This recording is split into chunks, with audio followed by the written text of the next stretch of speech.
देखिए 36 नंबर प्रश्न, देवघर क्लब देवघर के लिए प्राप्ति भुगतान खाता से 31 दिसंबर 2017 को समाप्त होने वाले वर्ष के लिए आय व्यय खाता और उस दिन का चिट्ठा भी बनाना है आपको। प्राप्ति भुगतान खाता में क्या सब दिया हुआ है उस पर ध्यान दीजिए। प्राप्ति भुगतान खाता में सबसे पहले प्राप्ति साइड में देखिए टू बैलेंस बीडी है, तो ये टू बैलेंस बीडी जो कैश बैलेंस होता है, ये कैश बैलेंस आपका आय व्यय खाता में दोनों जाएगा। उसके बाद चंदा, चंदा है 6,60,000 का, और चंदा के संबंध में आपको एक एडजस्टमेंट है कि क्लब में 2016 में 2017 के लिए 20,000 चंदा प्राप्त किया था। 20,000 चंदा हमने 2016 में ही प्राप्त कर लिया था, लेकिन वो चंदा था किस वर्ष का? 2017 का। तो वो 2017 में ऐड होना चाहिए ना। 2017 वाला चंदा हम पिछले साल प्राप्त कर लिए, तो पिछले साल तो हम घटाए होंगे। इस साल क्या करेंगे हम, यानी वो 20,000 चंदा 2016 के लिए एडवांस चंदा था, जो लायबिलिटी साइड में पिछले साल हम रखे होंगे। आपका जब ओपनिंग बैलेंस शीट बनाइएगा तो ये 20,000 चंदा आप लायबिलिटी साइड में रखिएगा। क्यों? तो वो आपका एडवांस चंदा था 2016 के लिए, जो 2017 वाला चंदा था 16 में ही प्राप्त हो गया। लेकिन जब हम 2017 में काम करेंगे तो वो चंदा तो 2017 का है ना, तो 2017 वाला चंदा अगर बाकी भी है तो ऐड का होगा। और ये तो हमने प्राप्त कर लिया है, और ये प्राप्त हम पिछले साल ही प्राप्त कर लिया था, तो पिछले साल घटाए होंगे। इस साल क्या करना है, जोड़ना है। तो यहां पर आप लिखिए बाय सब्सक्रिप्शन, बाय सब्सक्रिप्शन 6,60,000 है ना, और इसमें ऐड होगा subscription received in previous year, यानी वर्तमान वर्ष वाला चंदा है, लेकिन हमने रिसीव्ड कब कर लिया था, प्रीवियस ईयर में भी प्राप्त कर लिया था 20,000 रुपया। तो जोड़ के 6,80,000 हो जाएगा, जो वर्तमान वर्ष के लिए चंदा होगा। ठीक है। उसके बाद देखिए निवेश पर ब्याज हमने अर्जित किया है 40,000 रुपया 8% प्रति वर्ष के दर से, यानी हमारा पिछले साल का कुछ इन्वेस्टमेंट था, उस पर 8% हमको क्या मिल रहा है, ब्याज मिल रहा है। तो वो ब्याज हमारे लिए क्या हो जाएगा, आमदनी हो जाएगा। तो यहां लिखेंगे बाय इंटरेस्ट ऑन इन्वेस्टमेंट, कितना रुपया, 40,000।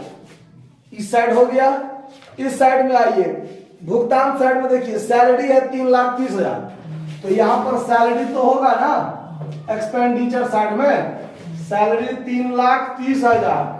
इसमें क्या होगा, ऐड होगा एक एडजस्टमेंट आउटस्टैंडिंग सैलरी। क्या होगा ऐड, देखिए एडजस्टमेंट नंबर 2, वेतन सिर्फ 11 महीने के लिए चुकाया गया है। वेतन कितने महीने के लिए चुकाया गया है, मतलब 12 महीने का साल होता है ना, तो 1 महीना का सैलरी तो और होना चाहिए, जो क्या है, बाकी है। तो हम यहां लिखेंगे, ऐड करेंगे आउटस्टैंडिंग सैलरी, कितना, तो 3,30,000 जो सैलरी हमने दिया है, ये सैलरी है 11 महीने का, तो 1 महीने का कितना होगा, 30,000 होगा ना। तो वो 30,000 इसमें क्या कर लेंगे, ऐड कर लेंगे, तो हमारा सैलरी पूरे साल का कितना हो जाएगा, 3,60,000। अब आगे ध्यान दीजिए, स्पोर्ट इक्विपमेंट है 4 लाख का, तो स्पोर्ट इक्विपमेंट जो होता है ये तो फिक्स एसेट्स होता है, लेकिन इसमें क्या जाएगा, ध्यान दीजिए, तीसरा एडजस्टमेंट पर ध्यान दीजिए, एडजस्टमेंट नंबर 3, खेल उपकरण का स्टॉक 31 दिसंबर 2016 को 3 लाख था, यानी हमारे वर्तमान वर्ष के प्रारंभ में, पिछले वर्ष के अंतिम दिन, वर्तमान वर्ष का प्रथम दिन, बात क्या होगा, बराबर होगा, समझे बात। तो पिछले साल का अंतिम दिन 3 लाख का स्टॉक था स्पोर्ट इक्विपमेंट का, और हमने स्पोर्ट इक्विपमेंट खरीदा कितना का, 4 लाख का। तो साल के अंत में हमारे पास कितना होना चाहिए, 7 लाख। लेकिन 31 दिसंबर 2017 को वर्तमान वर्ष के अंतिम दिन मात्र 6,50,000 रुपया है। होना चाहिए 7 लाख और है कितना 6,50,000। तो 50,000 का क्या हो गया, समाप्त हुआ। डिप्रिसिएशन लगा हुआ, फिक्स एसेट्स है, तो ये चीज यहां हो जाएगा to depreciation on sports equipment. कितना रुपया 50,000। समझ में आया बात की चीज। चलिए आपका एडजस्टमेंट सब भी क्लियर हो गया, बात खत्म। अब यहां पर जब आप जोड़ घटाव कर लीजिएगा तो आपका निकल जाएगा कितना सरप्लस। ये हो गया आपका 7,20,000, यहां भी 7,20,000 होना चाहिए। 7,20,000 में से 4,10,000 घटेगा तो 3,10,000 होगा। कितना होगा, तो यहां पर 3,10,000 आपका क्या निकल जाएगा, सरप्लस। कोस्ट में लिख दीजिए excess of income over expenditure. ठीक है, तो ये सरप्लस निकल गया। ये तो वर्तमान वर्ष के लिए है। अब सवाल में आपको कैपिटल फंड निकालने के लिए पिछले साल का बैलेंस शीट बनाना है, यानी वर्तमान वर्ष के प्रारंभ का बैलेंस शीट, मतलब पिछले साल का अंतिम बैलेंस शीट। एक ही हुआ बात ना। तो यहां पर बैलेंस शीट एज ऑन 1 जनवरी 2017 दीजिए, चाहे 31/12/2016 दीजिए। दोनों का मतलब क्या हो जाएगा, बात बराबर।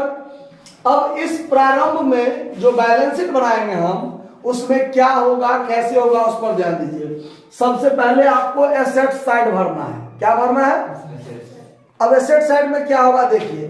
तो रिसीट्स एंड पेमेंट अकाउंट के प्रारंभ में टू बैलेंस बीडी 1,90,000 हमारे वर्तमान वर्ष के प्रारंभ में था ना, तो पिछले वर्ष के अंत में 1,90,000 कैश तो होगा।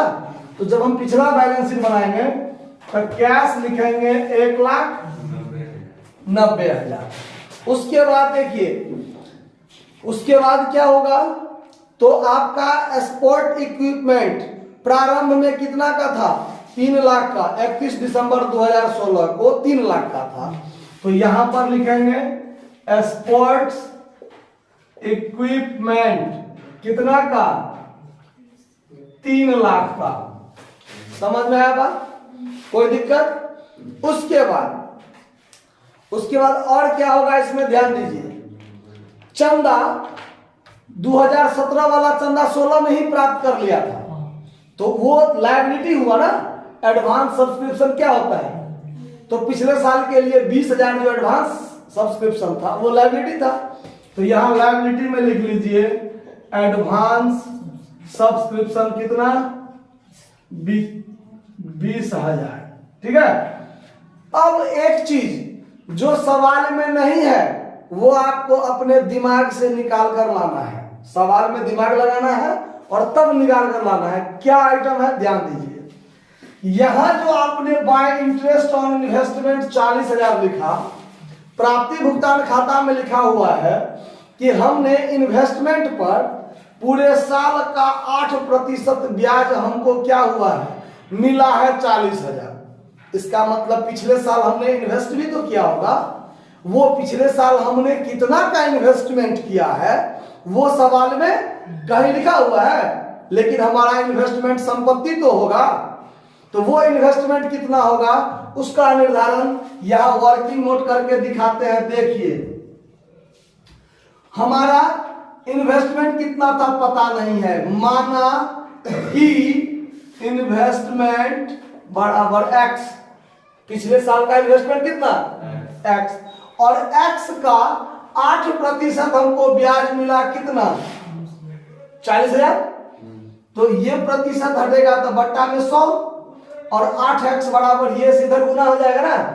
तो यहां आइए, यहां लिखिए 8x बराबर 40,000 गुने 100, 40,000 गुने, तो x बराबर क्या हो जाएगा 40,000 गुने 100 बट्टा में 8 से इसको काटिएगा तो 5,000, यानी कि 5 लाख। यानी पिछले साल हम कितना इन्वेस्ट किए होंगे 5 लाख, तब ना 5 लाख का 8% हमको क्या मिलेगा 40,000 ब्याज मिलेगा, यानी कि 5 लाख का इन्वेस्टमेंट हमारे बैलेंस शीट में पिछले साल होना चाहिए।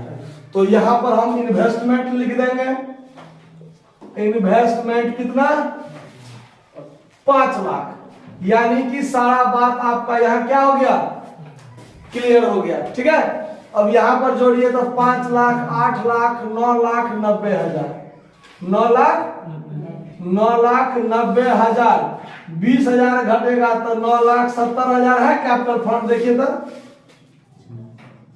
है ना कि नहीं है, कैपिटल फंड 9 लाख 70 हजार, ये आपका बैलेंसिंग फिगर, यानी पिछले साल का कैपिटल फंड कितना रह गया मेरे पास, 9 लाख 70 हजार। अब जब हम इस साल का क्लोजिंग बैलेंस शीट बनाएंगे 31/12/2017 को, तब यहां पर लिखेंगे हम लोग कैपिटल फंड 9 लाख 70 हजार, इसमें ऐड करेंगे सरप्लस। कौन सा सरप्लस, ये 3 लाख 10 हजार, 3 लाख 10 हजार इसमें ऐड कर दीजिए तो 9 3 12 लाख 80 हजार आपका ये हो गया। ठीक है, 12 लाख 80 हजार। उसके बाद अब इस साल के लिए क्या सब होगा ध्यान दीजिए। इस साल के लिए 11 महीने का हमने सैलरी दिया था और 1 महीना का बाकी है, तो आउटस्टैंडिंग सैलरी लायबिलिटी होगा कि नहीं होगा, तो यहां पर आउटस्टैंडिंग सैलरी लिख लीजिए, यहां से ये खत्म इधर हो जाएगा। सैलरी कितना 30 हजार, लायबिलिटी साइड हो गया क्लियर। अब एसेट्स साइड में आइए, एसेट साइड में क्या होगा, तो रिसिप्ट्स एंड पेमेंट अकाउंट के अंत में जो बैलेंस सीडी कैश बैलेंस है वो इस साल के लिए संपत्ति होगा, तो कैश इन हैंड या कैश बैलेंस लिख दीजिए 1,60,000, cash 1,60,000। Receipts and payment account का जो क्लोजिंग शेष है, अंतिम शेष, वो होगा क्लोजिंग बैलेंस शीट में, और ओपनिंग बैलेंस जो होगा वो होगा ओपनिंग बैलेंस शीट में, यानी पिछले साल के लिए। उसके बाद स्टॉक 6,50,000 का अंत में बचा हुआ है ना मेरे पास, स्टॉक 6,50,000 लिख लीजिए। किस चीज का, तो स्पोर्ट्स इक्विपमेंट का, स्पोर्ट्स इक्विपमेंट, इक्विपमेंट कितना 6,50,000 का हो गया। इन्वेस्टमेंट जो 5 लाख का था, वो 5 लाख का इन्वेस्टमेंट अभी भी मेरे पास होगा ना, हमने इन्वेस्टमेंट को कुछ किया तो नहीं है ना, सवाल में तो कैसा कोई बात नहीं कहा है, तो यहां होगा इन्वेस्टमेंट, इन्वेस्टमेंट कितना का 5 लाख का, सारा बात क्लियर। और कुछ इसमें छूटा हुआ तो नहीं है, देख लीजिए, चंदा वाला बात हो गया, ये भी हो गया, बस अब कुछ नहीं इसमें बचा हुआ है। ठीक है, अब जोड़कर देखिए दोनों साइड बराबर होता है कि नहीं होता है। ये हो गया 13,10,000, हाँ 12 लाख और ये 1,10,000, तो 13,10,000, और इधर हो गया 6 5 11 1 12, 13,10,000 इधर भी हो गया 13,10,000। आंसर है क्लोजिंग बैलेंस शीट का 13,10,000 का। दिक्कत नोट कर लीजिए। धन्यवाद।